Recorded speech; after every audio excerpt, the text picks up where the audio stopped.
So go figure. We're speaking out about nothing. Fine. I only missed one question.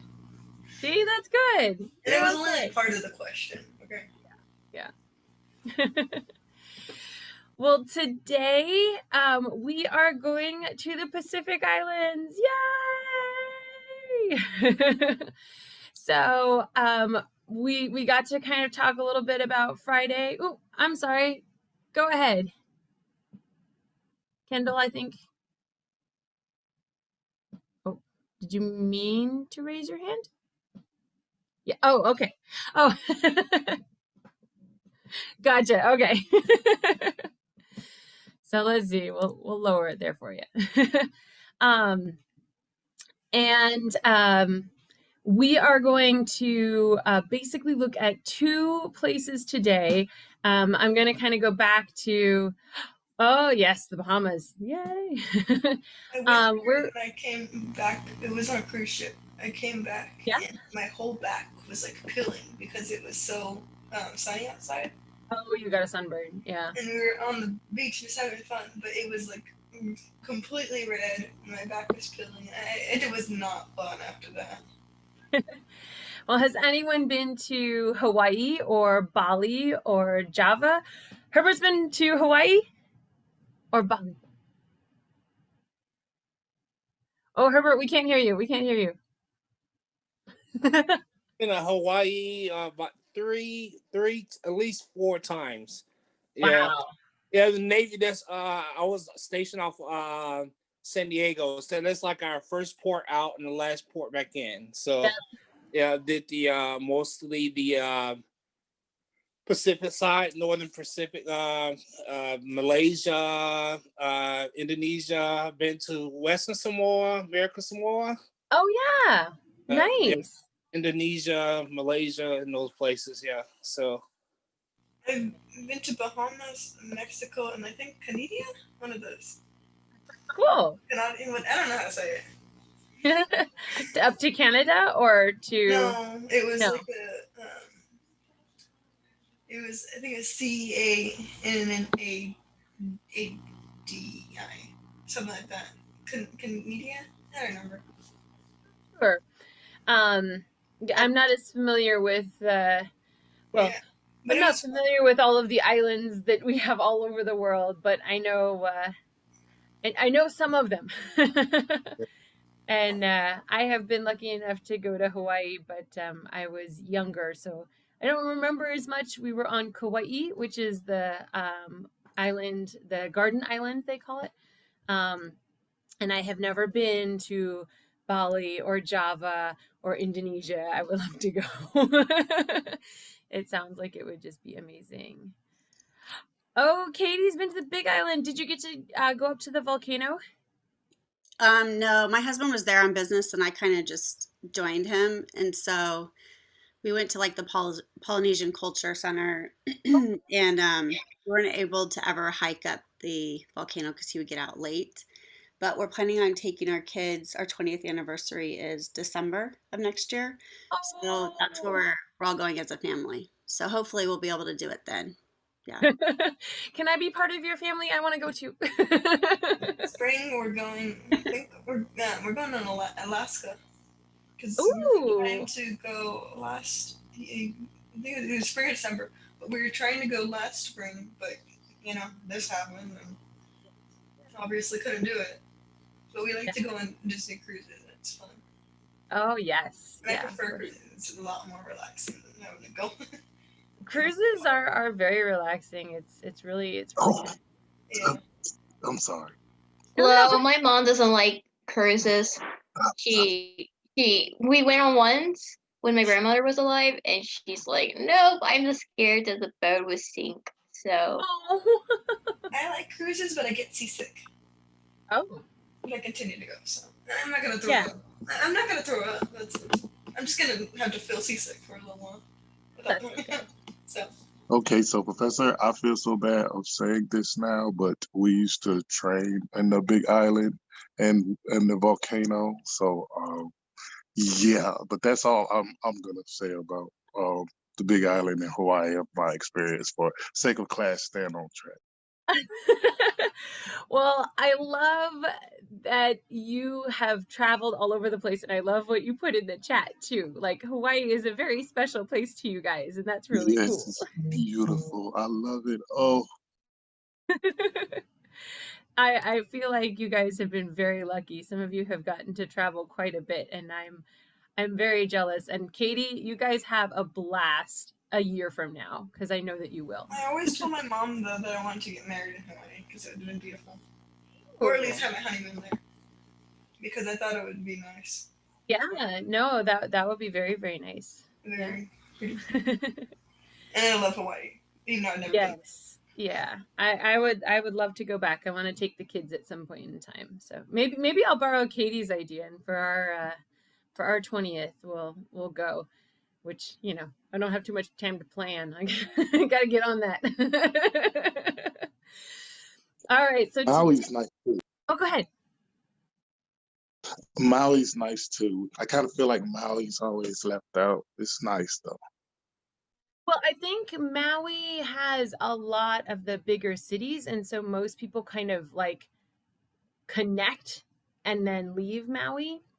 But yeah, I've heard that And Maui is beautiful. yes, it is. My brother and nephew are still there. They will not come back to the States. I think I bought a ticket for them to go like 5 years ago, and I didn't think that they were gonna stay because it's kind of expensive. Yes. Yeah. So, but yeah, they're not coming back. So. I think it's cool about the volcanoes and stuff. Like, yes, we got one dead volcano in Austin, and that's about it. Well, and that's part of why I was asking, is because a big part of what we're looking at today, if you guys got to kind of do the reading from before, a big part of what we're looking at is the volcano. So the volcano is actually a big part of all of the Pacific Islands. They have both, you know, religions that are built around them, but they also have, oh, let's do this. All right, let me know if you guys can't hear me all of a sudden. They also have, oh, why is, can I make myself go away? There we go, kind of. They have their whole kind of culture built around the volcano. And so for most of these, and especially the two that we're looking at today, the volcano is actually really central to their belief system. And that's why I was asking Katie if she'd had any experience, because, and obviously, we have had a lot of experience for some of us. Training in a volcano, I can't even imagine. But the volcano, yeah, go ahead. Not to cut you off, but it's fun. Like what you're saying is, see, when we train near it to where the lava is, and if we hit the volcano, or there's the animals, like you say, give protection in the animal life. There's animals there that we have to stop training if they come around. Because if we hurt them or do anything to them or anything like that, it's automatically 50. Well, when I was in, it was a $50,000 fine for my unit, and you automatically get kicked out. Like it's like so serious. Like don't even mess around with it. So like, yeah, it's kind of, that's why I say I feel so bad of saying that we used to train near the volcano, because it's like, I don't know, I don't feel like we should have been training near the volcano after I read this chapter and stuff. Oh, yeah, yes. Oh, no. Okay. Hang on to that. I really want you to bring that back, because you have the most personal experience to this. So, okay, I'm going to call on you again. Are you able to chat a lot today? Yes. Okay, Look, good. he waved to you this morning, but he's been good so far. So I'm able to say to speak on it.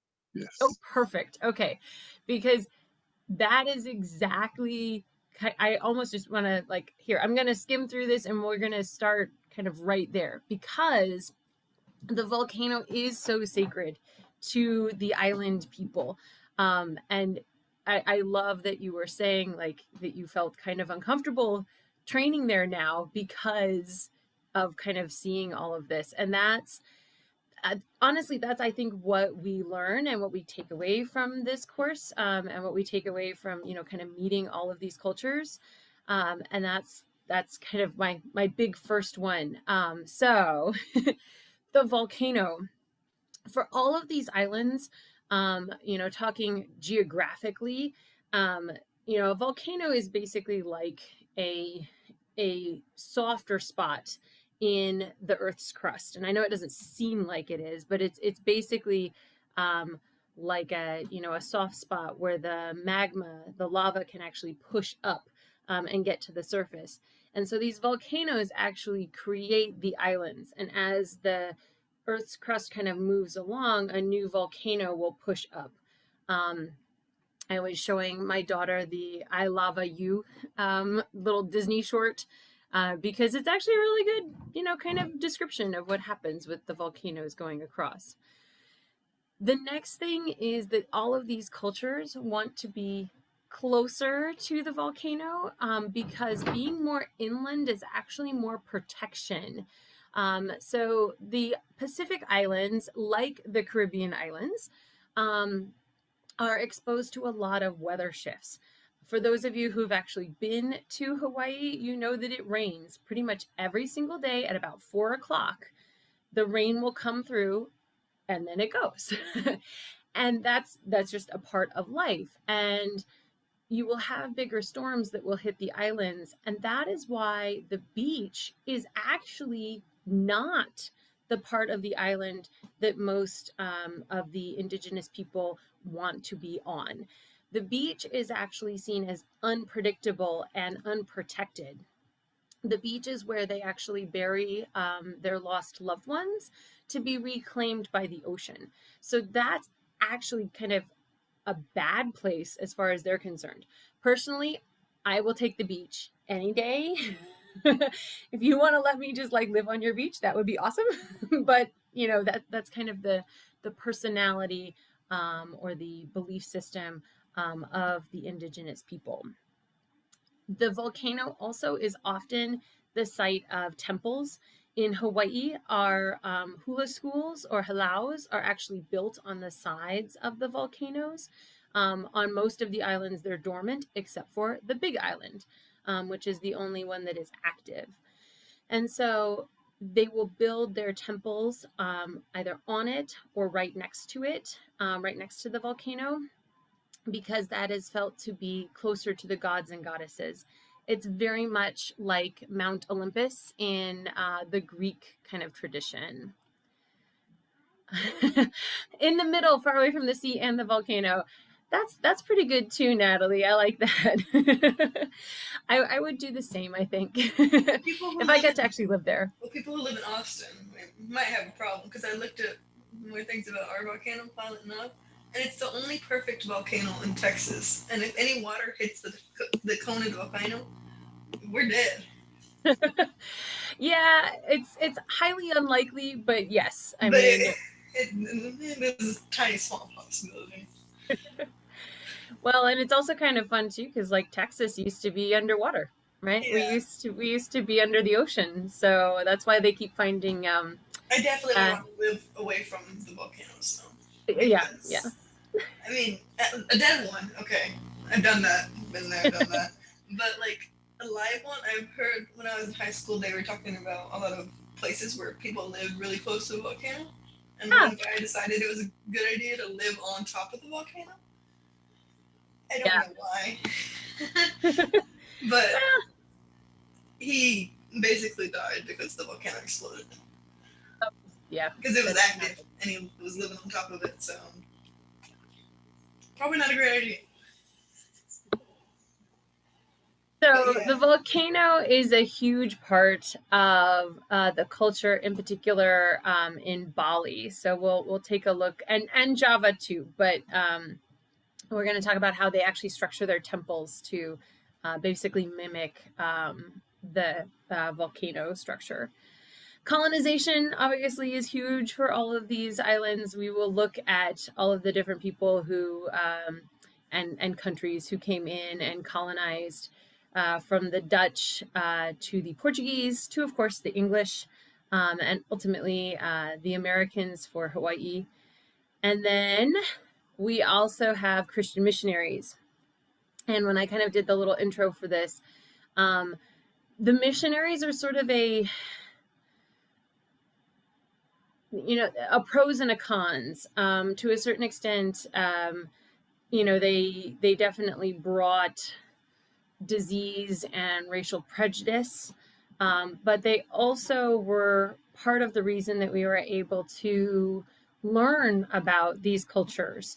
And all of the records and things that they kept are a way that we were able to kind of understand these different island cultures. Although at first they were not interested in understanding them, they were interested in proselytizing, right? But ultimately, we do learn a lot from the information that the Christian missionaries tracked. The other thing to talk about for Bali and Java in particular, so basically today, is this idea of the gamelan orchestra. So for those of you who are more musically inclined, the gamelan orchestra is basically a percussion orchestra. So it's all of these percussion instruments, all of these instruments that you hit or strike that have different sounds to them, right? There's various forms of xylophones. This is actually kind of a big xylophone, right? All of the different kind of bell sounds that are created here. And then, of course, different gongs with different gong sounds and more traditional drums. So all of these percussion instruments kind of make that more ringing, vibrant gamelan sound. So when we get in, you know what? I'm not sure how complicated they are to play. That's an interesting observation because, to a certain extent, it's like playing the piano. Once you kind of know where the keys are, I think it becomes really second nature to kind of play them. But, it does probably take some time at first to kind of figure it out. So that's a good observation. Oh, let's see. Yeah. Yep. If you played the piano, you probably have a little bit of experience. I think you'd probably be just fine. So we're going to look here at the island of Bali. And so currently Bali is actually part of the nation of Indonesia. And the way that Indonesia is actually set up, and, perhaps Herbert can give us more insight, but it is kind of a collective nation, meaning that they have representation from all of the different islands, because the different islands used to, or still are to a certain extent, their own, they have their own governance system, but their representation internationally is through Indonesia. So at the UN, you do not have a seat for Bali, you have a seat for Indonesia. Is that about right, Herbert? Was that your experience? Yes, ma'am. So yes. You can see, go ahead. I was saying, I didn't know was my camera on, but you're right. You're on point. All right, good. So over here, you can see that we've got 3 basically volcanoes, right? We've got 3 rises, one being kind of the highest of all of them, so you can kind of see where the volcano has moved, right? We sort of are lower here, we get higher, and then this is our highest point. So in Bali, this is really where we are closest to the volcano, right? The volcano is a huge part of their culture. And she writes about it really nicely in our text, where she's saying, that the temple is actually structured to be like the volcano. They believe that the gods live at the top of the volcano, similar to Mount Olympus, like I said before, in the Greeks. So we have a 3-tiered structured temple. At the top, we have kind of the most sacred space. And this is where the Beriskid perform, or the warriors for the gods. So unlike European traditions, these warriors are not here for the protection of kings and queens. These warriors are actually here for the protections of the gods. And so you can kind of see that they have family history, they have different costuming and different patterns to kind of show the tradition in their families. And it's quite an honor to be selected. What's interesting too about these warriors, these dancers, is that they don't actually get to start really training for this until they have hit puberty. The reverse is true for the female groups, and we'll talk about them here in a second. So my Beriskid, they are my warriors for God. We got to see them perform a little bit in my lecture, but I'll show you a little bit here so that we have it in mind when we're going to talk here in just a second.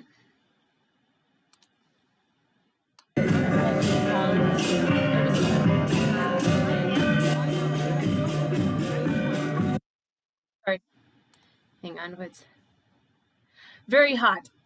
They might be, but to a certain extent, they are blocking the sun also, right? There didn't necessarily used to be sunblock.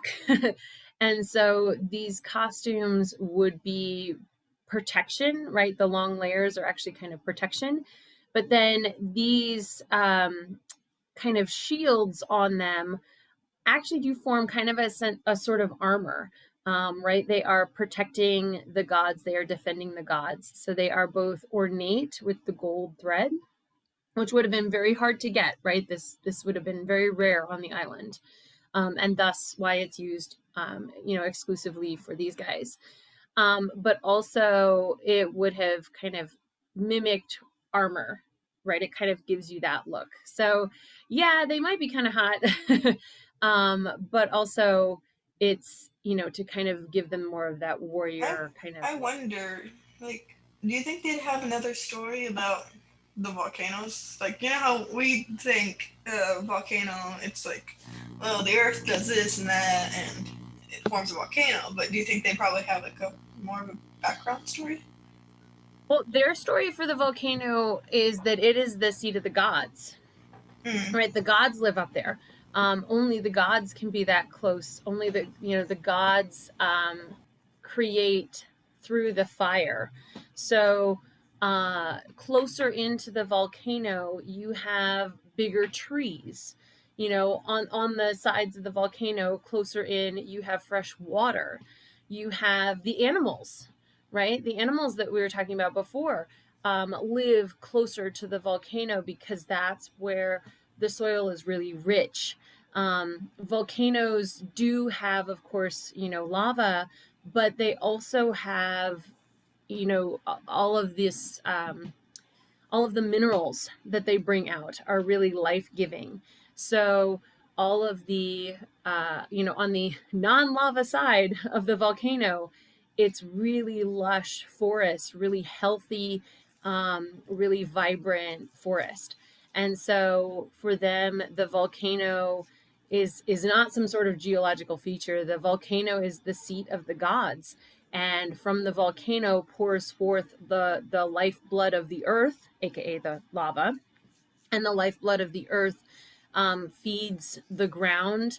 And the water is seen as kind of negative because the water stops the lifeblood. Do you think if like one of the kids asked them, well, how did the volcano get here? They'd have like a different story than we do. Yes. So first of all, they probably wouldn't ask how did the volcano get here, right? Yeah. Just because that wouldn't be a question. Or like why? No, like if someone like outside of their place, like right? Okay. As a kid, you would be asking all the weird questions that you. Well, yeah. So like as a child, to a certain extent, as a child, depending on kind of how you were raised, it would be like a child asking, who is God, right? So somebody in that culture, that wouldn't really be a question for them. But yes, if an outsider came to the island and said, you know, how did a volcano get here, right? It would probably be more like the Greek stories. I don't know. I'm Herbert, if you are more familiar with the culture, but I assume it's probably more like the kind of Greek origin stories of, you know, the gods created the volcano to bring us life, that kind of thing. I'm just wondering because of like, you know, it would be, it's probably a very not a question asked, but I think it might have been asked like once or. Oh yes. Oh, I'm sure that it is. Yeah, I'm sure that it was and that it is. Well, how do they answer that question? Yeah, and that's what I'm saying. I don't quite know, but I think the answer is probably along the lines of, you know, the gods created the volcano to give us life, right? That the gods like brought forth the blood of the earth to give us life and animals and that sort of thing. Does that make sense? Yeah.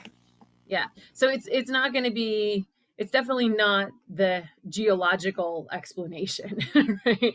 It's more that the gods, you know, made this happen. Yeah, I figured if they thought of the volcano that highly, it wasn't going to be a geological explanation. Yeah, that's absolutely. Which that's fine with me because the geological explanation is like it takes like 2 hours to actually explain. I know it, but it takes like 2 hours. Yeah. Well, I think it's, you know, it's really kind of fascinating how different cultures kind of approach things, because even today, like if you go to Bali, you can still see all of these things happening. And yes, I mean, I'm sure that they've heard like, okay, it's, you know, pushing up from the ground, and they'll probably just be like, yep, because the gods are doing it, well, right? The gods are down there and they push up, and here we are. How we, as the Texans, how we honor the bluebonnets might seem weird to other people. Yeah, we do. You can't stand on them. You can't touch them. No connection with the bluebonnets unless you want to look at it. That's cool, but that's about it. And I think other people would think, yeah, that's a really weird thing to do. And then again, they might think we're just weird in general because we're Texas. No, that's okay. But yeah, I think other cultures definitely do look at any other culture and be like, that's not something I would do normally. So let me show you a little bit more of the Bereskeed kind of moving, and then we'll look at our next group. So remember, this is being performed at the highest level of the temple. So this is the top.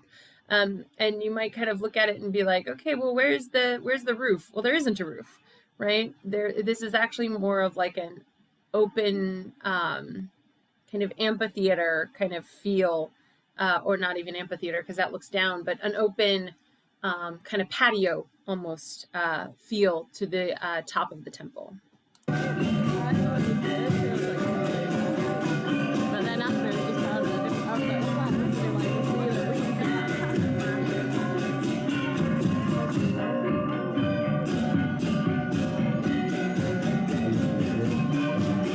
This pose in particular is one that they really work on, this idea of being out of balance and yet on balance. Is a really big part of their culture. The black and white mixing to gray is also a huge part of their culture. So the gray is where they seek to live. There is black and there is white in the world, and they seek to live in the gray. And then they have the red kind of fringe, I guess, a tassel here, as well as edging.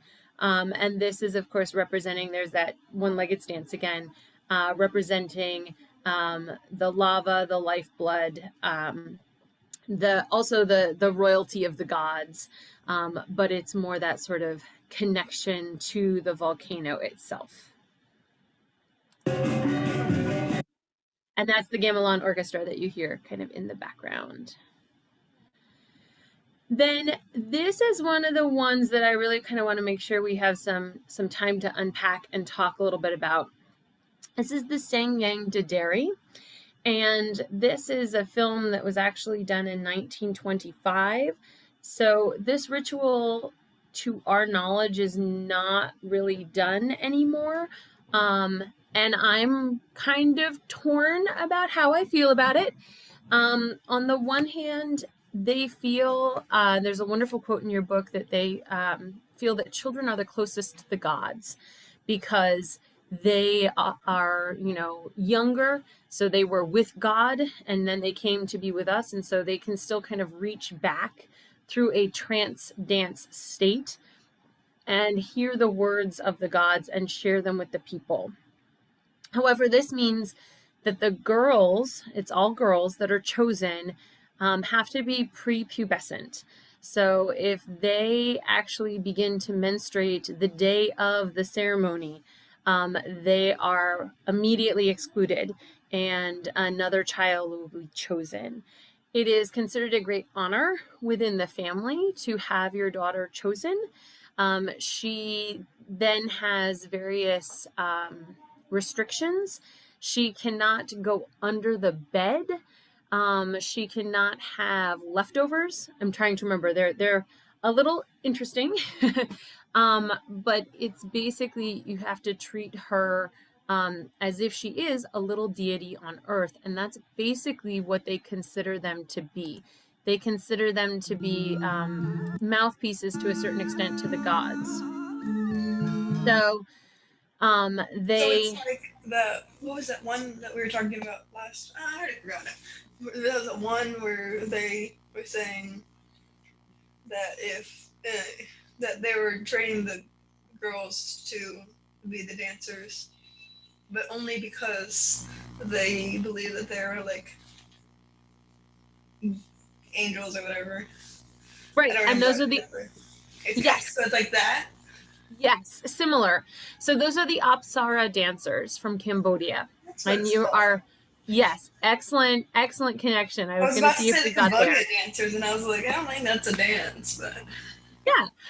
No, so the Apsara dancers in Cambodia were trained from an early age, but they did not accept or they were not accepted into the temple until after puberty, right? They had to kind of pass their tests and be of mature age, which, let's say was probably somewhere around 16 to 18, possibly 14, depending kind of at the time. But here, it's a similar idea. They are considered deities, but only until puberty. At that point, they are too far removed from the gods and they can no longer hear what the gods are communicating. Also, for the Sangyang Daderi, they are not trained. And the reason that they are not trained is because how they dance or how they move when they are in a trance helps the population to understand which of the ancestor spirits or gods has embodied them.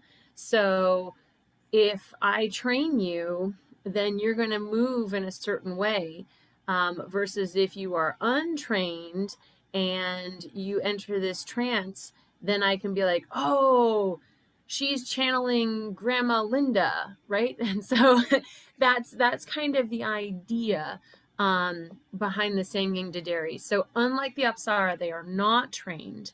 But like the Apsara, which excellent, they are considered to be deities on earth. So certain dance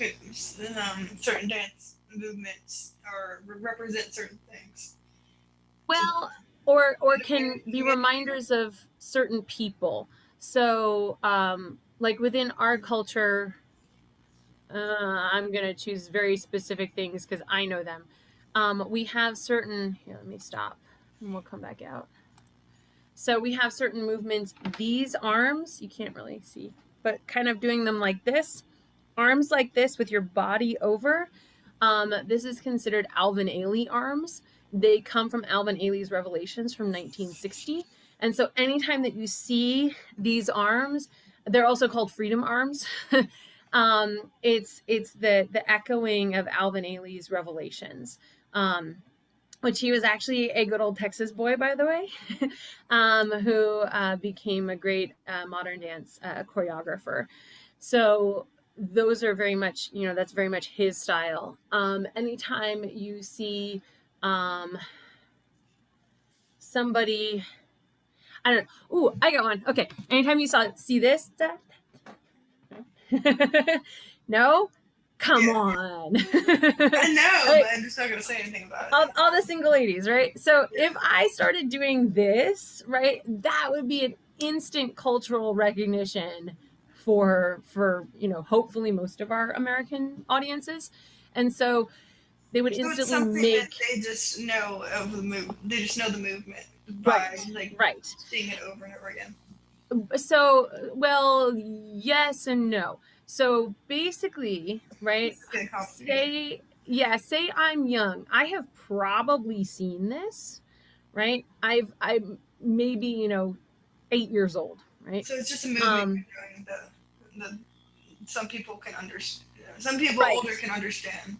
Right. So I have probably seen this, but I might not necessarily know what it is. And so the belief system is that then, say I'm chosen as a Shangyang Daderi when I'm 12, and I remember that from when I was 8, and I'm in my trance, and so my body just kind of this seems very sacrilegious actually, but so my body just goes into doing this, and they're like, oh, she's channeling Beyonce. Right? So that would be kind of the recognition, right? That would be sort of the connection. I feel like there's a positive and a negative too.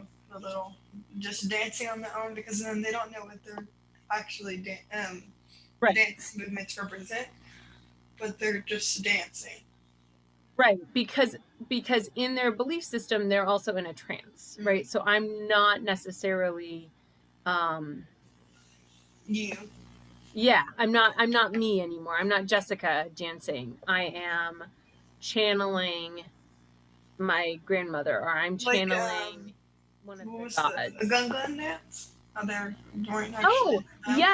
Yes, very similar to that, right? Where I might be channeling. In that case, it's always one of the ancestors. So these are unnamed. Mm-hmm. In the case of the Shangyang Daderi, the great connection again. In this case, I might be channeling somebody named. I also might be channeling somebody unnamed, right? I might be channeling one of like the god of the birds or something like that. But I could also just as easily be channeling your uncle who is really mad at my uncle. And so I go to my uncle and I start telling him, like, you shouldn't have done that. That was really, really bad. And you caused my death. And da da da. And everyone's like, because that happens, right? Happened. The Shangyang Daderi would actually kind of come and bring messages both to the people and for the people. So they might say, like, everybody needs to be careful about planting this year. And they might also come to very specific people and go, yes, he really loved you and he's really sorry and he misses you too. Or you're a jerk and you need to stop being a jerk. Right? So they would come and, part of their message was both for the community, but also could be for individuals as well. And so, in that case, it is very much like the Gungan, right? Because they would come out whenever they were needed. Now, they only come out when they have one of these ceremonies, and they would have these ceremonies like twice a year or so. But it was kind of that same feel. So excellent connection again. Yeah, that's kind of why these are kind of good to have last, because you see all the ways that all of these different cultures kind of connect in. I'm trying to think of when you said my uncle, I was like, I'm trying to think of like uncle. I'm like, well, I was, coming up with a two uncles who are alive. Oh, there you go. Well, no, it would actually be it would actually be one of the ones that passed away, and I'm sorry for that. I don't mean to. It's every year there's somebody's gone, but I'm used to it. So yes, it would be somebody who had passed away, right? So someone who's already passed. Right. You couldn't channel somebody living because that wouldn't work, right? Because their spirit is still there. Like I can't be channeling Alicia because she's sitting right there, right? So it would have to be somebody who had passed away, who would come and share a message. That makes sense. Does it have to be like someone like passed away, like maybe like a couple weeks, or is there like a time? No, it doesn't seem to be. There doesn't seem to be a time. It seems to be that it could be, you know, they passed away a couple of weeks ago, or they passed away years ago. You can have kind of messages. One of the ones she talks about in the book was somebody who was actually accused of murder. And, you know, it was an old event, but, you know, had kind of come to life. And it's getting intense. Yeah. And so the singing Dideri was able, you know, was a part of saying. It's kind of sad for them because they got accused of murder, and then another part of them like, who did it? Yeah. Well, I think it was more so. I mean, this is totally Jessica kind of reading into it. I think it was more of, you know, the community had kind of figured this out, and so the singing Dideri was sort of emphasizing that, right? Coming back as the person and basically saying like, yes, you know, I was murdered. Not necessarily saying by whom, but saying, yes, I was murdered, and you know, there is a murderer among you kind of thing. And the whole community was like, oh, yeah, okay, we figured it out. Like a spirit talking to you and telling you that how they died? Yes, so that's right. So it would be like I'm being like the person who was murdered actually like came into me, and then I speak as that person, right? And I might say my name, but I might not. But you can tell who I am by how I'm dancing and by what I'm saying. Mm-hmm. Right? So again, kind of going to the weird sacrilegious Beyonce, because she's definitely still with us. But, you know, if I'm doing this and then I'm saying I was murdered, they're like, oh, it was her, right? So that's the kind of connection that the community was able to make. Does that kind of help? To learn. It's really interesting to talk about. It's kind of I'm like, I sit down and I'm listening, and then I got questions, and then I don't have questions, and I do. No, this is perfect. This is perfect. This is what today is. Kind of exploring this culture, and we'll take a look at Java too. But so yes, so the Sangang Dideri, they start, and this is why they're second, right? Is because when they start, when they have, and they finish ultimately. Do they believe in like demons and stuff? Sorry, I just thought of this. I don't know. Because I know that they believe in. I know that they believe the ocean is not evil but tempestuous, right? The ocean is not to be trusted. The ocean brings food, fish, and the ocean. How's that not trusting the ocean? Does it bring you food or fish? Well, because we have food on land too, right? So the ocean provides food, right? Fish, but it can kill you when you go out to try and get it. So that's why the ocean's not to be trusted, right? Because there can be storms from the ocean that destroy your home. There can be ships, you know, or canoes, or I'm not sure what kind of boats they originally used, that can go out on the ocean to get the fish, but that never come home, right? So it's that kind of an idea. So forgive me, but think Moana, right? You can't go out past the reef because past the reef is dangerous. That's honestly a large part of how a lot of these communities, island communities, kind of approached the ocean. If we couldn't see the land, then we didn't go anywhere. If we can see the land, right? If I can see the next island over, I will probably go to the next island over, but I'm not going to go off in a direction where I don't see any land. That was considered very, very risky. It did happen, of course, right? That's how we populated a lot of the Pacific Islands. But, you know, a lot of the times you never knew, right? Because either the people never came back because they died, or they never came back because they found a new island. And so you might never know what ended up happening. Is New Island bad, or is it? No, I mean, to a certain extent, no. The new island would be good, right? Now you have Samoa, right? Or now you have, I'm trying to think of what else is kind of out in the Pacific that's kind of just floating out there. Crabs. I keep coming over to like, you know, by Japan, which those were obviously, you know, discovered more by the Japanese versus the Pacific Islanders. But I was thinking about food in the ocean, like crabs and tuna fish. Right. And so that's the thing is, right, the ocean is not necessarily a demon, but the ocean is not trustworthy. Mm. This doesn't help Natalie with not wanting to go on cruises. but that was the Pacific Island kind of mentality. Don't tell your mom about this, Natalie. Just It's all secret. all secret. So we're going to start here with you know, the top of the temple has the Baraskid, right? My warriors. And yes, they are male past the age of puberty because they have to be strong enough to stand up to defend the gods. Then we have the Sangang Dideri who begin the ritual. They begin the trance up there at the top of the temple. And then they come down to the second layer of the temple to share with the people. And the second layer of the temple is what you and I can maybe more conceive of as like the pews in the church. It is both a meeting space as well as a religious observance space. So this kind of open area where we can commune.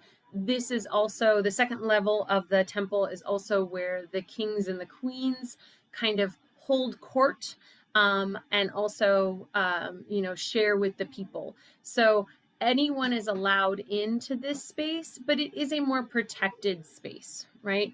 So it is both a ceremonial and a religious space, but not the high religious space of the top layer of the temple. So anyone can kind of access this space, and that's where the Sangang Dideri are going to sort of share their message. They then do go down to the third level to kind of cast away any evil or, you know, spirits that want to kind of be troublesome, aka the ocean, right? They kind of gesture to that before they are brought back up to the highest level of the temple to leave their trance, right? So that's kind of the last part is this third level, lowest level of the temple space. And this lowest level of the temple space is more of a community space. So again, coming from a very Christian Western background, this is your rec space, right? This is the gym that's attached to the church. This is the meeting hall that's attached to the church. This is the community center that's attached to the church, right? So this is a space that is not necessarily considered ceremonial, not necessarily considered sacred, but is where we can hold, you know, the bake sale or the rummage sale or the dance, right? We can hold all of these things kind of in this third level of the temple. So the Sangang Dideri start at the top, do most of their communicating in the second level, and then kind of send out any bad energy towards the ocean on the third, and then return to the top level to be brought back out of the trance and to release the ancestors back to the volcano, basically, right back to their world, to their home. Also on that second level, we have the Legong dancers. And so traditionally, and we're going to kind of get to look at more of this style when we get to Java as well. But traditionally, the Legong were also prepubescent. And so they would train them So then if you were a Legong dancer, you could not be a Sangyang Daderi, right? So it's kind of a tricky, tricky place to be. But you were trained and you would perform until you reached puberty, at which point in time, as a female, your job was to get married and have children. And that's a big reason why puberty was a breaking point for them, because the Legong dancers often performed for the kings. And so they would tell various stories in dance for the kings, right? They were performers for the kings and queens.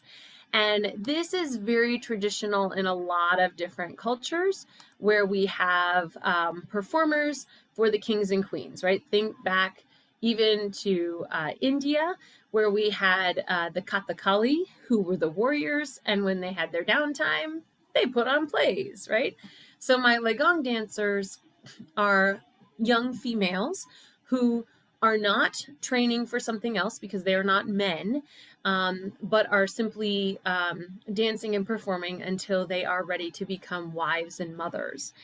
Today, our Legong dancers do not stop when they reach puberty, because we more recently, but I would say within the last 100 years, the cultures figured out that, we were doing all of this training, and yet, as soon as they reached this certain milestone, we lost all of that training and we had to start again, right? So the dancers were allowed to continue, although still to this day, once you are married, you no longer perform. So it's not really kind of a surprise that a lot of my Legong dancers are single young women in about their 20s. Again, because still part of the culture is that when you are married, your priorities shift. And this is a very elaborate story. I'll let you listen to a little bit of the music, though, too.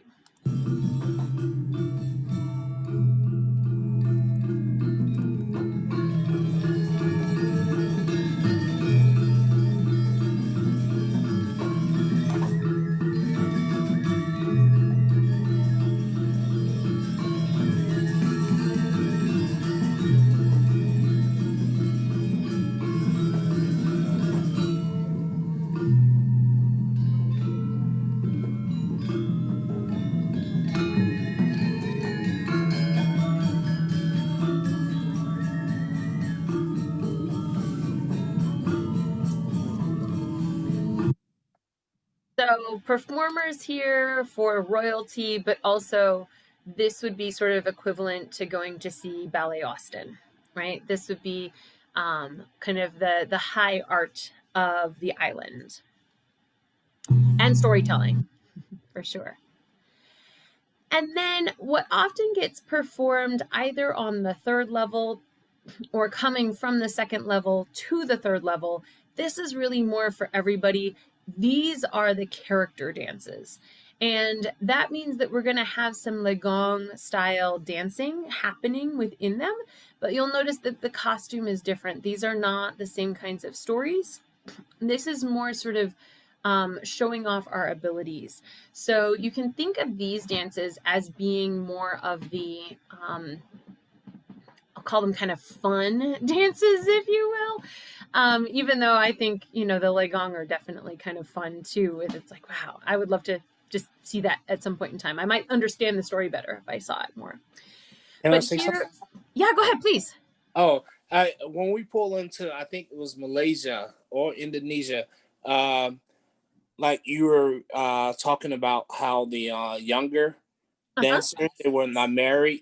It kind of makes sense now, because when we pulled into the port, they whoever the king was of the island, he brought as a welcome to their port, he brought a couple of young Legong dancers, and they presented the captain of the ship with like a lei, Oh, like flower wow. stuff. So it kind of, now it makes sense. They were younger female dancers that they did like a little brief ceremony dance of welcoming us to their island. Yeah, so that's pretty cool. That's amazing. Oh my gosh, thank you so much for sharing that. Yeah. Okay. um, To connect that to the Polynesian culture in Hawaii, it used to be our relationship with other countries, right? We're as good as they used to be. So it used to be where they also would have when you fly into right next door to Hickam Air Force Base. Hickam is on Oahu, the island. They would have the younger um like girls would come and lay you as well, you and your family, yes, because yes.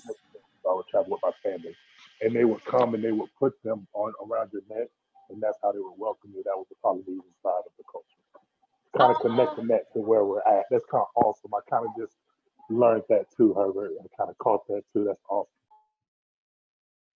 yes. And the leis are really, really special. I mean, we see here, um, kind of these are all live flowers, by the way. Well, I guess they're picked now. So, but these are They're all beautiful. flowers.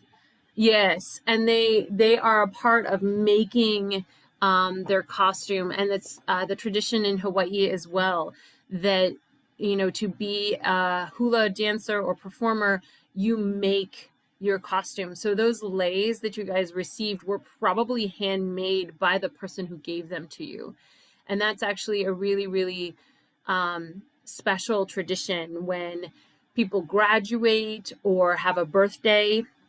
Leis will be made for them with very specific meanings. In Hawaii, there's a special nut that they put as kind of the final piece of the lei, and that nut is always supposed to be headed towards your heart, right? It's to face towards the person.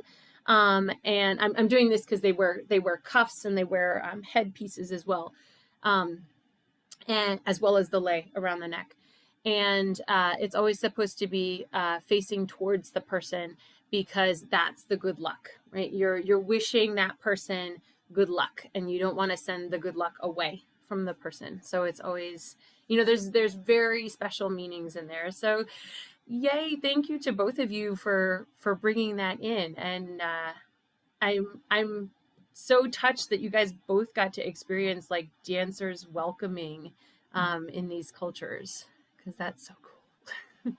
Yes, I'm sorry to interrupt and put my little 2 cents in because I No, love to no. learn, and that I just learned. So thank you for teaching me because I didn't know at first because I didn't learn that part of the culture.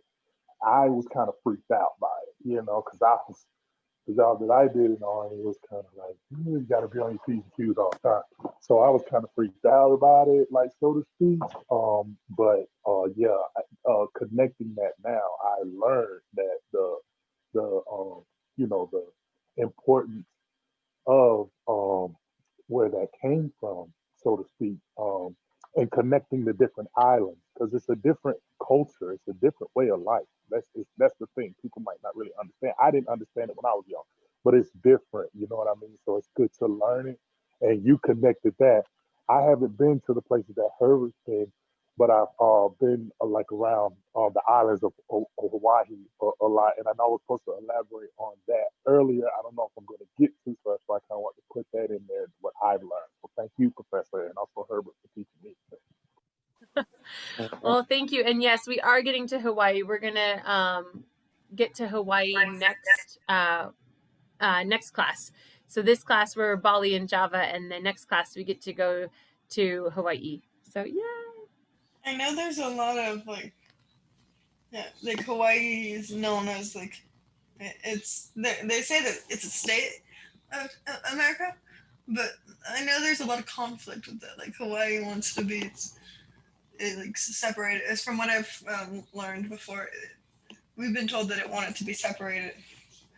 So is it connected to America or not? Yes. As So of today. we will definitely talk about Hawaii. Um, Next and class. kind of its state, if you will. Here, let's go here. So since we're already kind of mentally going there, so I want to show you guys a little bit of the lion and the witch, and then we can go and we can chat more about Hawaii. But basically, kind of in a nutshell, Dominique, and we will definitely talk about it next week. Like that's our big focus next week.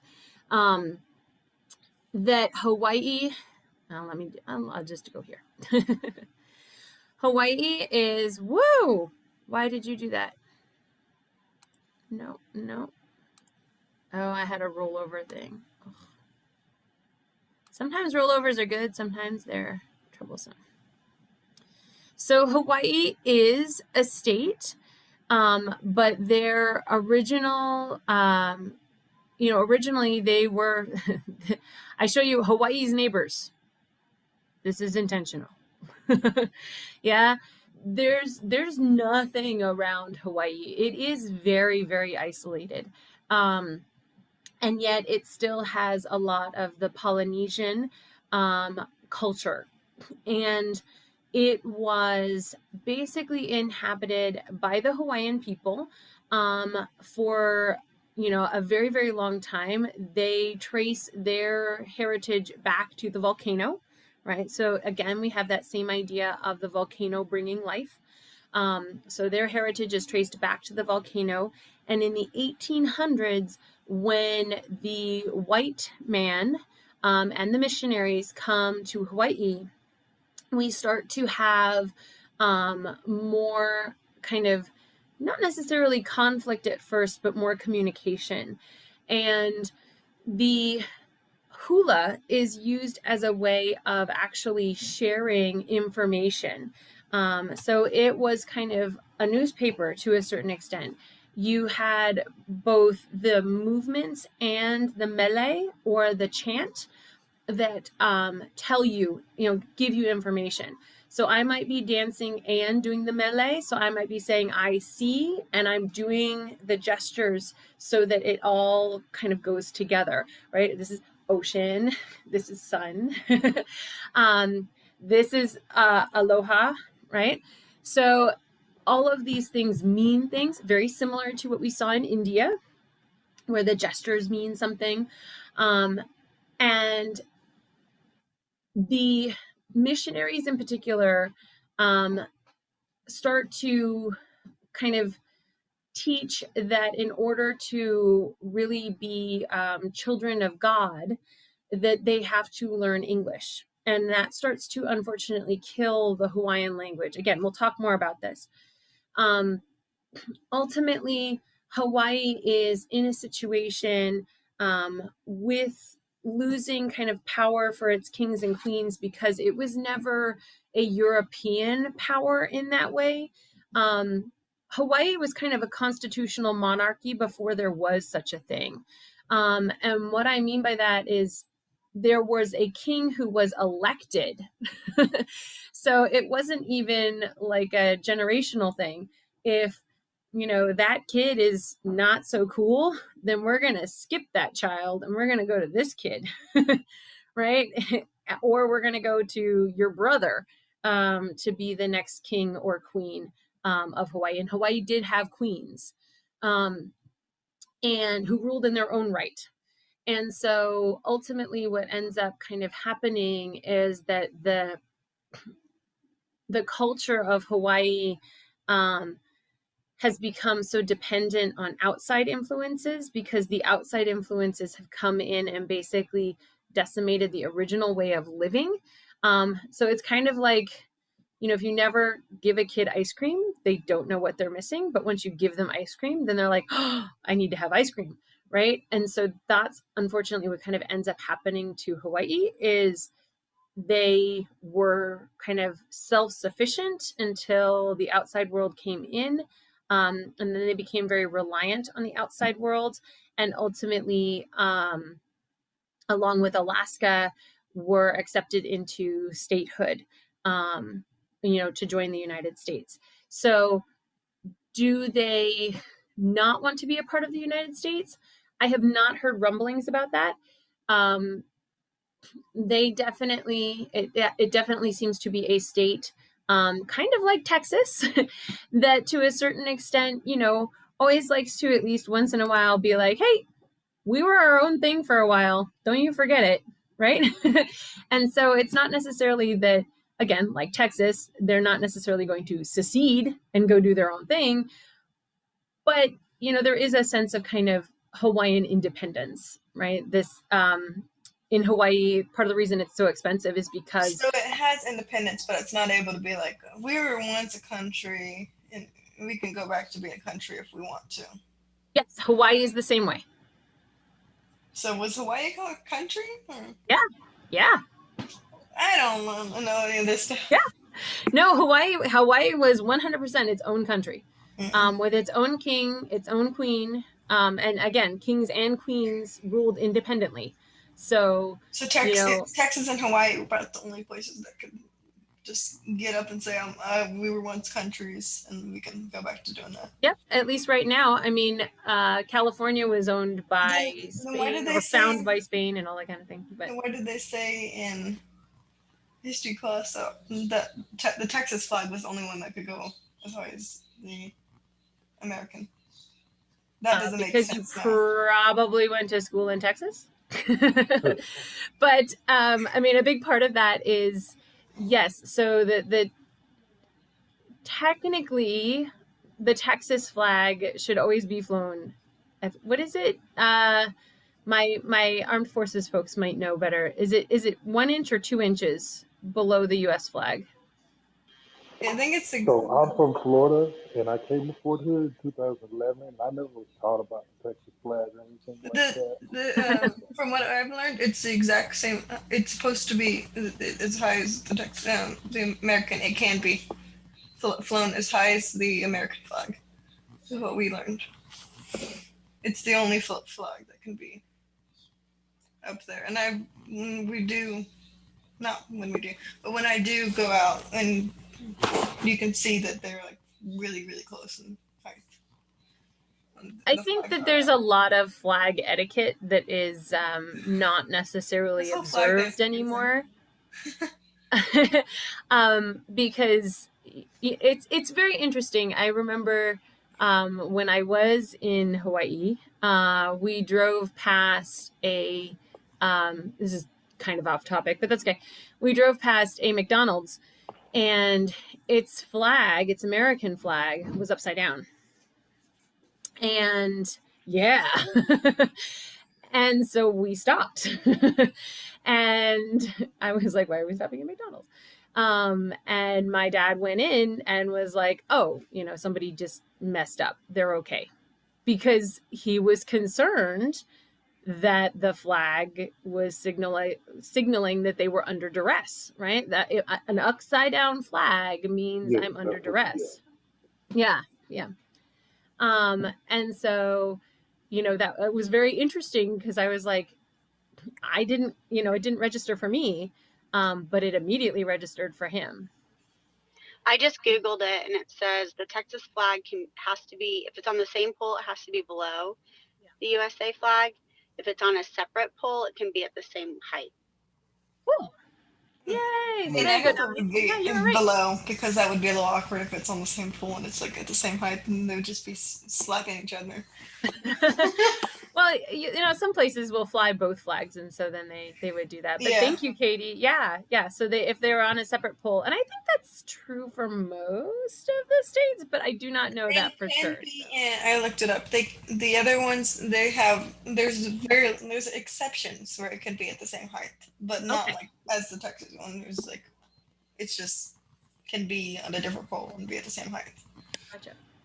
Yeah. So Hawaii was also its own nation.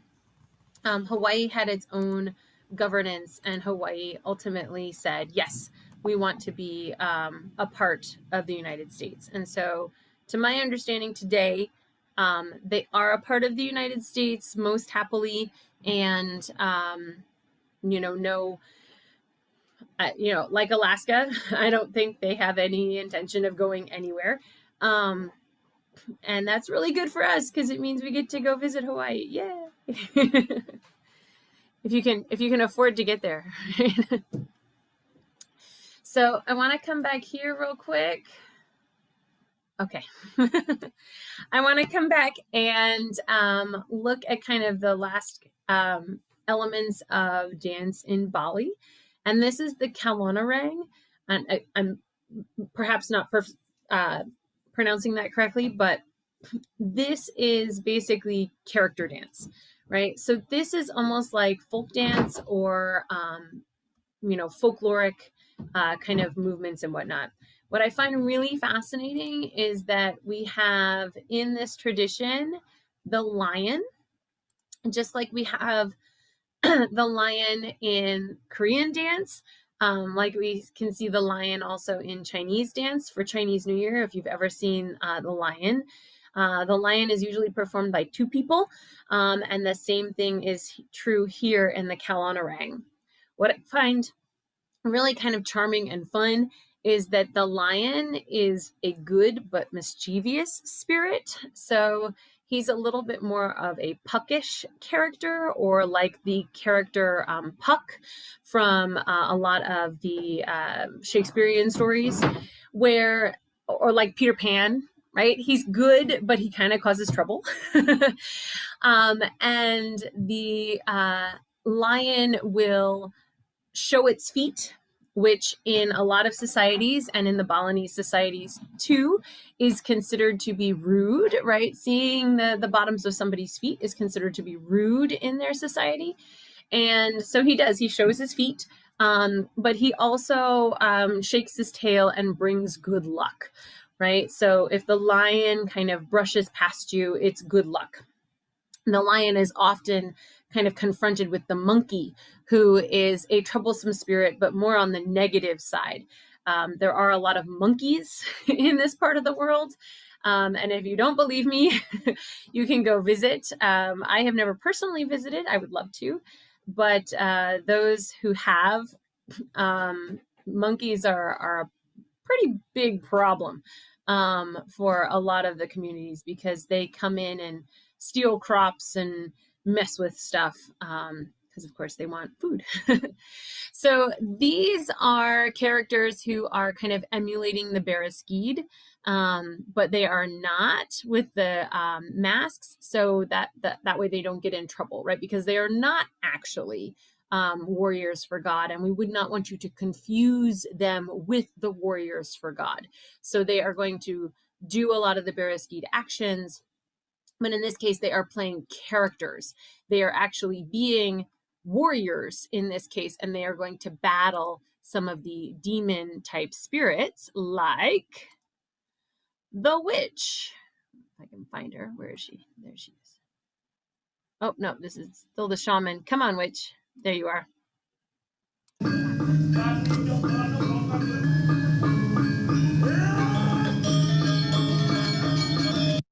So the witch is often played by a man, but the witch is a female spirit. And the reason that she is a female and that she is a witch is because within this culture, similar actually to the traditional Indian culture, when the husband died, the wife was supposed to sacrifice herself as well. If you did not, if you were a living widow, then you were considered to be married to a, they're going to show that they're so strong that the knives don't pierce them or cause them pain. So that's what's happening there. If you did not sacrifice yourself when your husband died, then that meant, there she is, she's going to come out at the very end. Then that meant that you were married to a spirit. Thus, you have connections with the spirit world, a witch.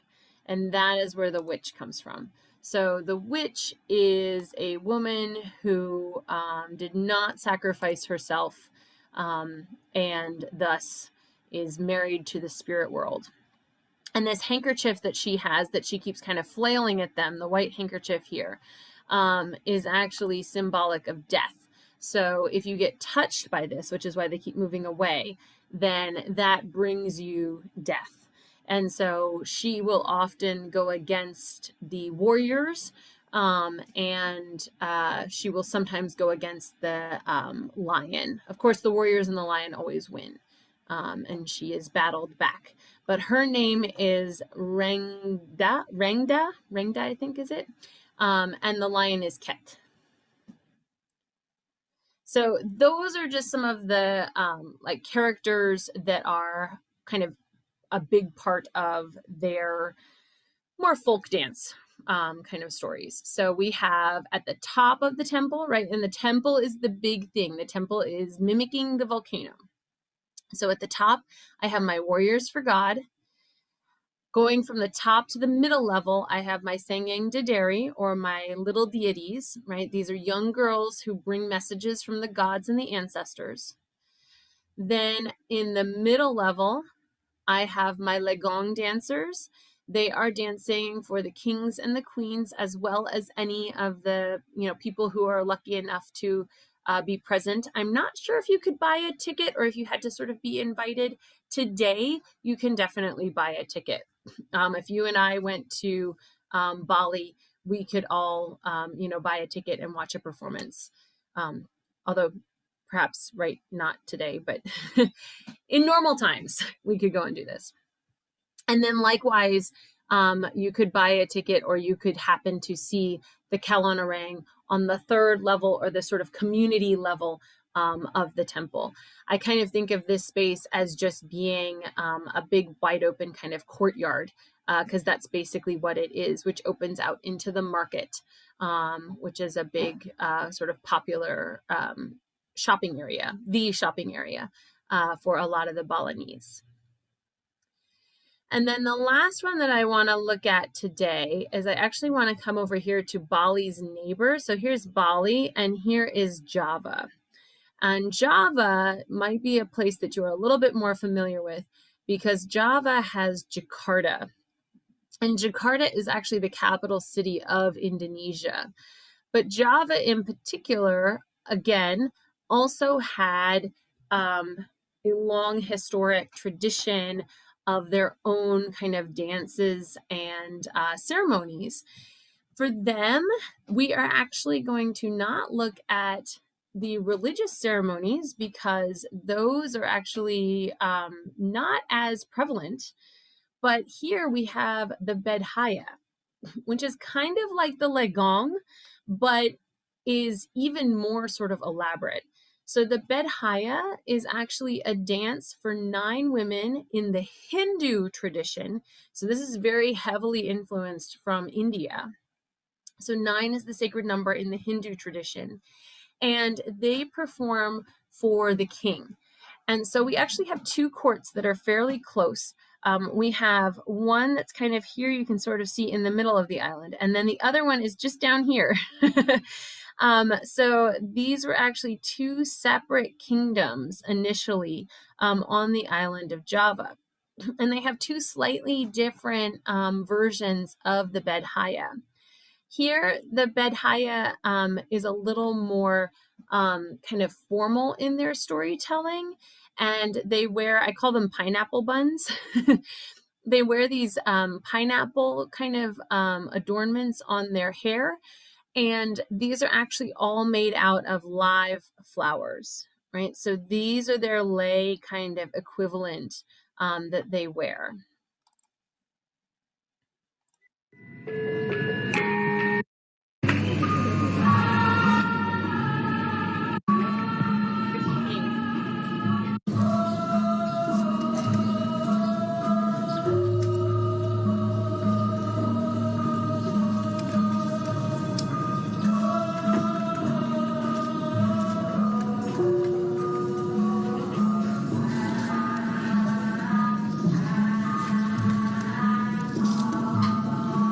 So some of the similarities with the Legong are this bent knee position. So I don't know if you noticed in the Legong that I showed you, it was a solo. It was just one girl dancing until the other 2 came in. But she was also in this frequently bent knee kind of plie position for a long time. Here, they are actually telling a story, but they are not as explicit with it. So in the Legong, in their neighbor Bali, they are telling a very specific story that you know as an audience member watching it. They don't give you like program notes. Here, they don't give you program notes either. I love that little foot thing. That's actually part of it. This is not an accident. This. Ta-da. That's on purpose. And they train to get that all together. And the story is one where you're supposed to kind of know it ahead of time. I'm sure somebody could kind of help you out a little bit, but it is more of an emotional story. However, they don't show emotion on their faces. They actually train to kind of keep their face in this one sort of neutral position. And the dancers here, the Legong dancers in Bali, are chosen based on their skill, as well as potentially their beauty. But here in the Bedhaya, they are specifically chosen for their beauty. Their skill is important as well, but you have to be a beautiful female. Initially, they were also prepubescent, but now today, they obviously continue past puberty. Again, I think it is still the tradition for them as well that once they do get married, they do stop dancing.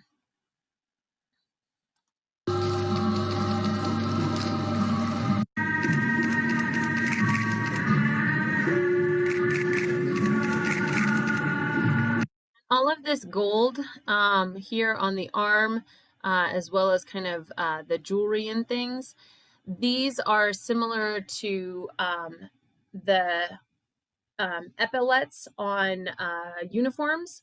They symbolize kind of their rank, and because they are gold, they symbolize that they are, I believe the book actually calls them the property of the king, which I hate that concept.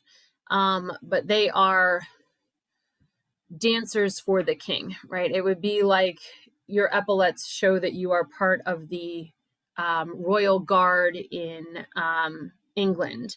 So these arm cuffs show that they are part of the royal Bedhaya for this king. That's my way of getting around the property idea, because that's disgusting.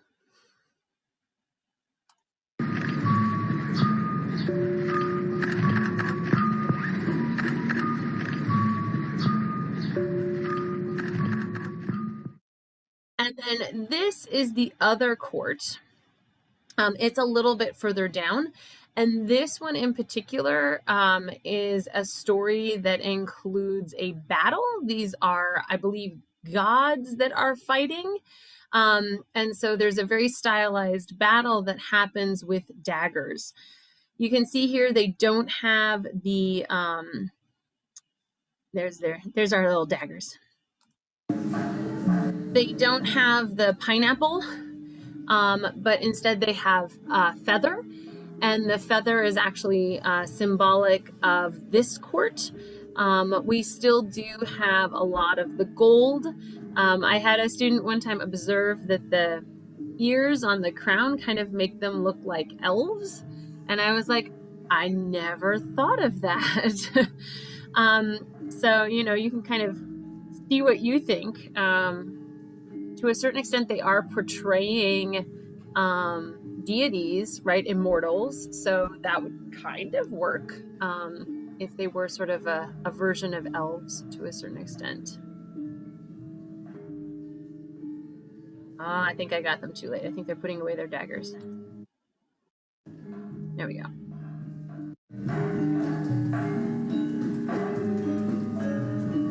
That is still bent knees, still kind of manipulating the tail of the skirt.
they go down and then they end up kind of putting them away.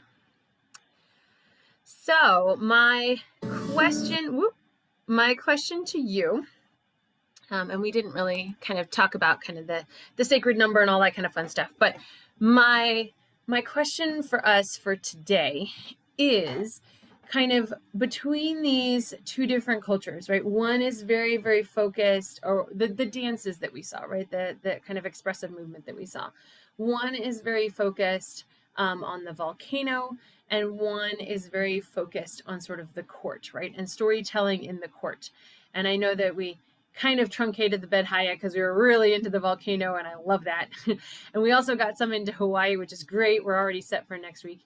But if you were living in either Java or Bali, which one would you choose and why? Like, would you choose to live in Bali, where you would get to see some of those events, or would you choose to live in Java, where you would get to see some of the Bedhaya?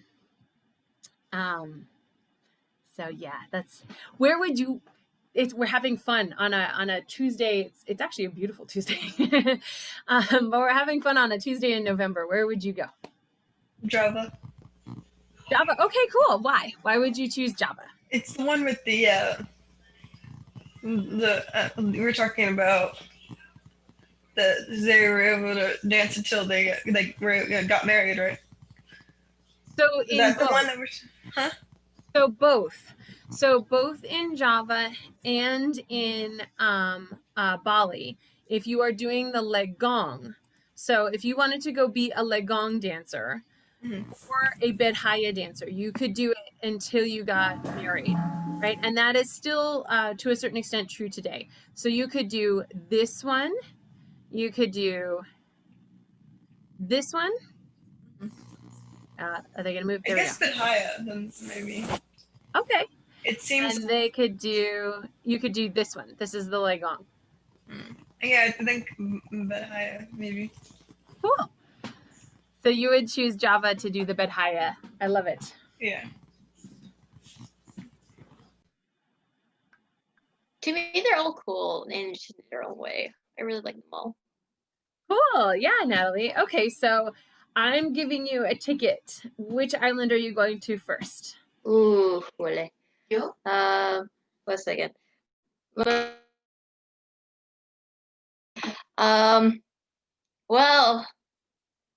I would like to see the dance for. It was an earlier one we just saw. The one with the soldiers, like the guys were like dancing for the gods. Yes, the Baraski, the warriors for the gods. Yeah. No, that would be very cool. I would be very interested in seeing them.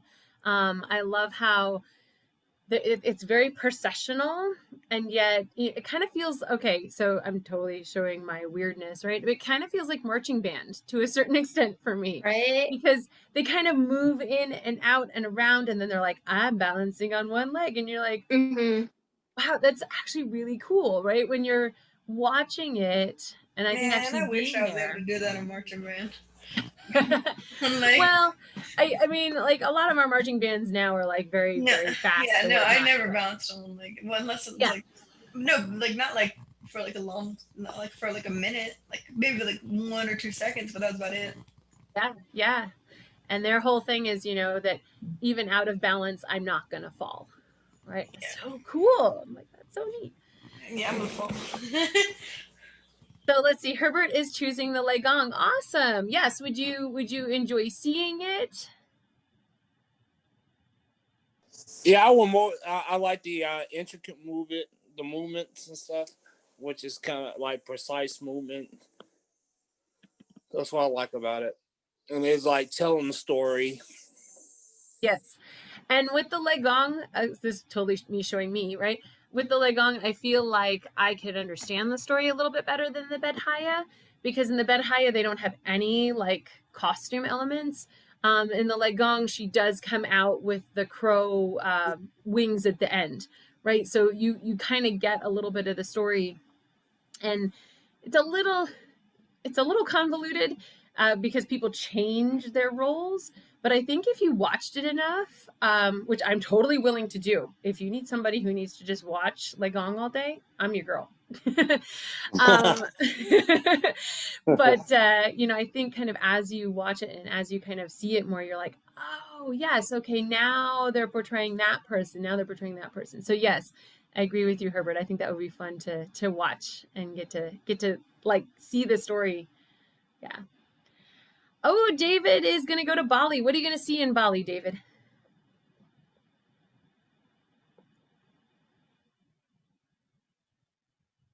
I caught him. All of them. Oh, cool. Okay. So even I love gatherings. Awesome. Me too. How do we feel about the Sangyang Dideri in Bali? Those are the little deities.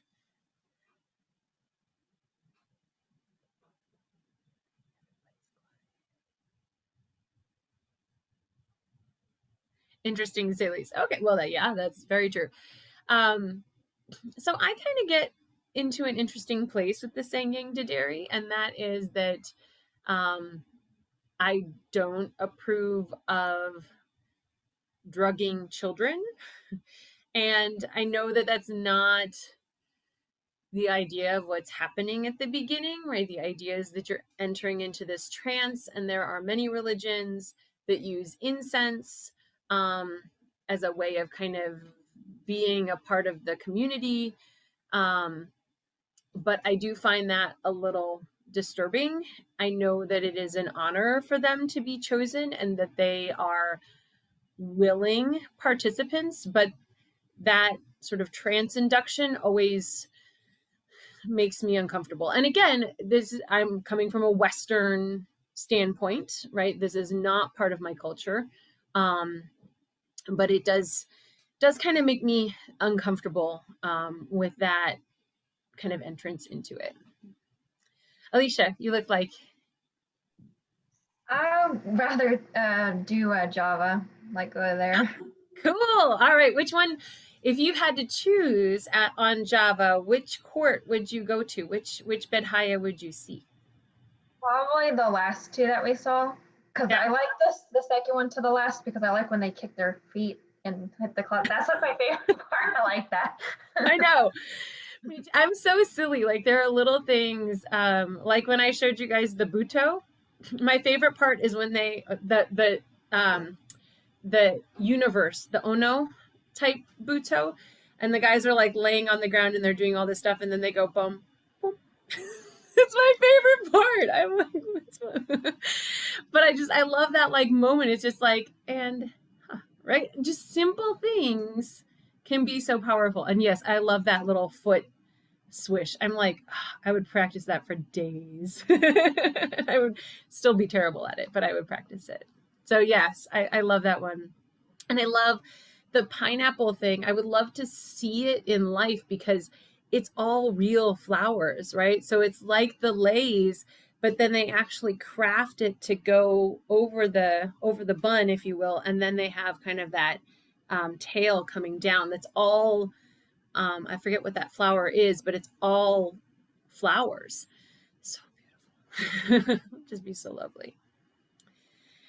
Nina, I know you might be in class, but where would you go? Oh, Katie. I was gonna say I like all the dances, but well, not necessarily the children one where they're like getting high off of the smoke stuff. But I would want to see. I like the lion and the kids. Yes. I think that would be really fun to watch and experience. Yeah. Yeah, I would love to see the lion dance. That would just be so much fun to like see him be like quirky and crazy and jumping all around and battling the monkey, and that would just be kind of cool. I don't know that I would like the witch. I think the witch would probably scare me. I would be like, well, okay. But I mean, that's kind of part of what, that character is. It's kind of like the Grimm's fairy tales for us, right? It's like you're supposed to kind of be a little wary of this person who doesn't follow social norms. The meaning behind that. Let's think. I was wondering, okay, so that's what happens with the female widow, but what if you're a male and your wife passes away? Doesn't matter? Love it, right? So It would yeah, be that's so cool. Sorry, that'd be so cool if he was like it's like the same thing happened to him technically. So he'd be like a what would be a male witch? Would it be still a witch or a mage? What is that, people? But I don't anyway, know. Yeah. maybe he's old, like he'd be like a witch too. I don't know. I think it'd be interesting, but yikes. It would be interesting. That is actually not the tradition, because in the tradition, it is the women who follow the husband if he passes away. But if the wife passes away, then the husband gets a new wife. Wait, I was gonna ask you, why can't the wife get a new husband? Because she's still married to a spirit. Okay. I know, right? Again, Western. This is how I've been raised. I'm like, I don't understand either. There's actually a beautiful. I can't lay hands on it right now, but there's actually a beautiful book from India called The Far Pavilions. Anyone? I'm a total dork. Anyway, I read a lot. And in The Far Pavilions, I always read it until about the middle of the book, at which point in time, spoiler alert for when you read it, whenever that may be, the two sisters who are kind of the part of the leads, they are married to basically the king. It takes place in India, the Shah, that's it. They're married to the Shah, and his body goes out to the pyre, and the younger sister is crying. The older sister is trying to support her. They go out, they follow, and one of the other wives gets up on the pyre, and then another wife gets up on the pyre, and now it's the two sisters. They're supposed to get up on the pyre, and the younger sister is just like, ah! And somebody picks her up and throws her up on the pyre. And at that point in time, then I'm totally giving away like the big climactic point in the story. But our hero comes and rescues the older sister, like grabs her and pulls her away before the crowd can throw her on too. And then, so this is terrible for Tuesday. I'm sorry. I don't know why I launched into the story, but anyway. Wait, please tell us. Like, I'm interested. I'm like, okay. You put me in. Okay, good. So, so those two have actually fallen in love. He's like one of the guards or whatever. And so he rescues her, he pulls her away, and they get a little bit further away, and she goes, please, please, please. And he goes, okay. And he turns around and see, this is terrible, but he shoots the younger sister so that she doesn't have to suffer in the fire with the Shah anymore. And yeah, and that's always where I stop reading, because I'm like, oh my god. Oh no, that's horrible. Sad. It's really sad. I mean, the rest of the book kind of ends with, like there's more that happens. They get to be together, but I always kind of stop at that point, because I'm like, you saw your younger sister getting thrown like into what? Yes. They were thrown into where again? Into the funeral pyre. So the fire, right? So they were cremating, they were burning the Shah's body, and the other wives got up there, and then the two sisters were being too slow, and so yeah.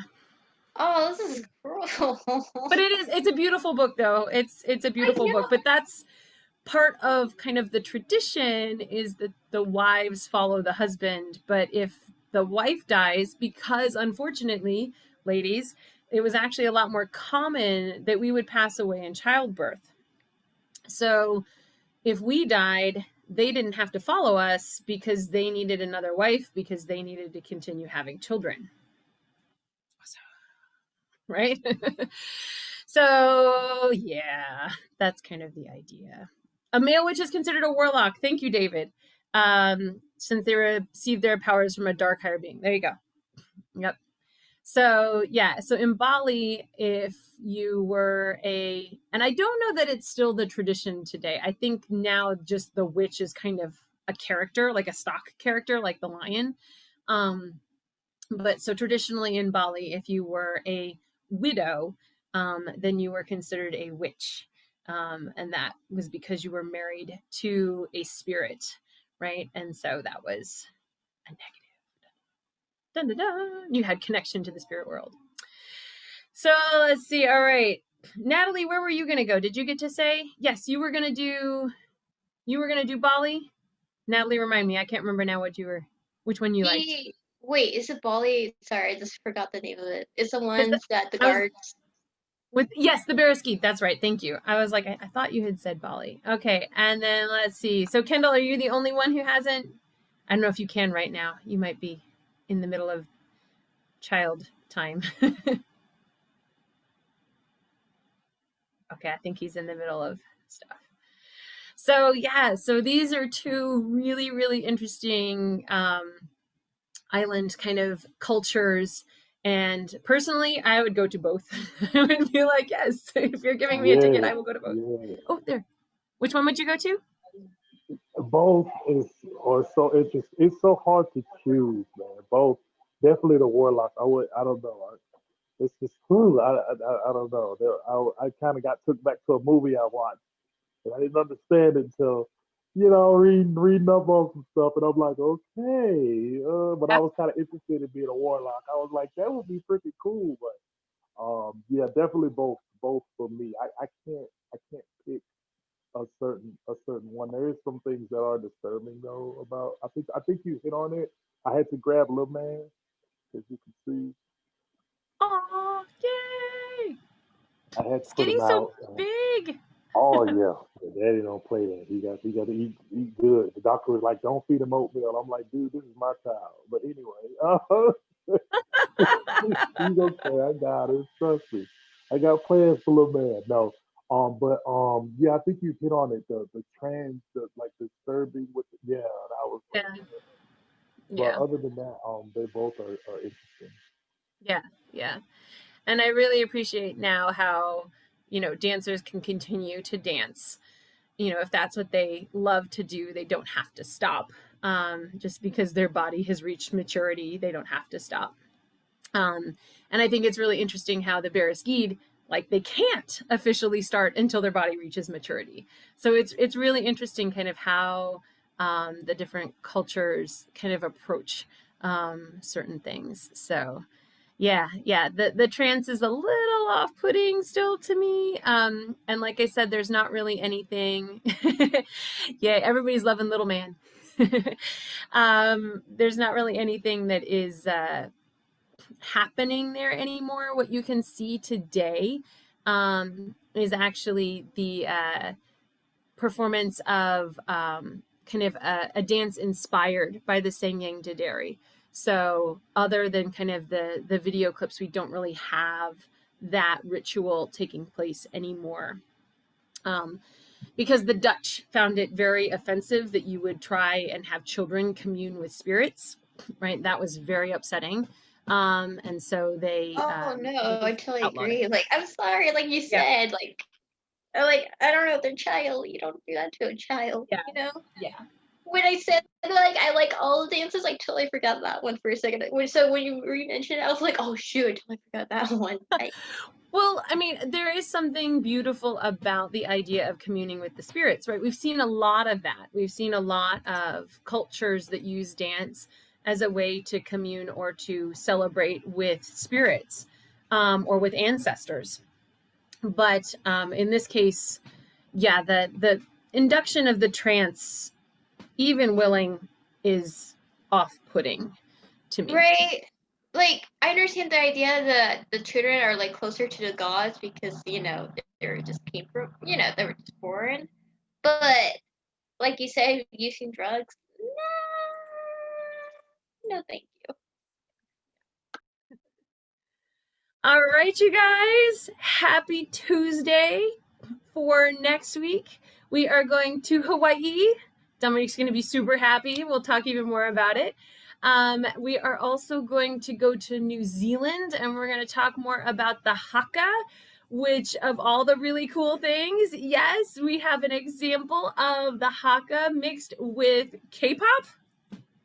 Just wait. I love how all of these cultures mix. It's so amazing. And then finally, we will come in and we will look at the grieving ritual in Papua New Guinea that is performed by the indigenous people there, and kind of take a look at that final kind of ritual idea. It's kind of a morbid place to leave us, but that's because then finally we're going to end up with our last movement experience, which you guys get to try, which is tininkling from the Philippines. And so we'll get to talk about the Philippines and the folk dances there, things like tininkling and maglalatek and itikitik. So it's a lot of fun. You guys will love this movement lab. And to those of you who did the class on Friday, bravo! For those of you who want to, there's another one coming up in December, and I will post stuff on it. So that's it for today. I will see you guys next week, and have an awesome weekend. Yay! It's Tuesday. It's the weekend. Thank you. Bye, guys. Bye.